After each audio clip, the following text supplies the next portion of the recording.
இப்போ ஒரு இன்ஸ்டன்ட் இட்லி பொடி ரெடி பண்ண போகிறோம். 3/4 கப் அளவுக்கு பொட்டுக்கடலை எடுத்து வச்சுருக்கேன். கொஞ்சமாக மிளகு, ஜீரகம் எடுத்து வச்சுருக்கேன். இது அப்படியே நம்ம மிக்ஸி ஜாரில் ஆட் பண்ணிக்கலாம். கொஞ்சமாக தேவையான அளவு உப்பு ஆட் பண்ணிக்கலாம். அடுத்தது ஒரு 4 வரமிளகாய் எடுத்து வச்சுருக்கேன். இந்த காரம் அதிகம், அதனால் 4 போட்டிருக்கேன். உங்களுக்கு தேவை அப்படின்னா இன்னும் கொஞ்சம் கூட ஆட் பண்ணிக்கலாம். அடுத்தது ஒரு 5 பல்லு பூண்டு, இதை தோல் உரிக்காமல் அப்படியே சேர்த்துருக்கேன். கொஞ்சமாக புளி, கடைசியாக கொஞ்சமாக கருவேப்பிலை ஆட் பண்ணிக்கிறேன்.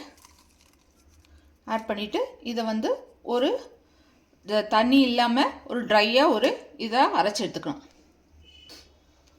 இப்போது தேவையான எல்லாம் ரெடி பண்ணியாச்சு. இதை அப்படியே கொரப்பாக அரைச்சி எடுத்து வந்துடலாம். ரொம்ப நைஸாகவும் இருக்கக்கூடாது, ரொம்ப கொரப்பாகவும் இருக்கக்கூடாது. மீடியமாக அரைச்சி எடுத்துகிட்டு வந்துடலாம். அரைச்சி எடுத்துக்கலாம். மிக்சியில் ஆட் பண்ணி அரைச்சி எடுத்துக்கலாம்.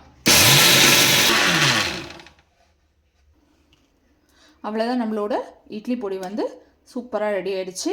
இது இட்லி, தோசை, சாதம் எல்லாத்துக்கூடையும் பெஸ்ட்டு சாப்பிட்லாம். டேஸ்ட் வைஸ் சூப்பராக இருக்கும்.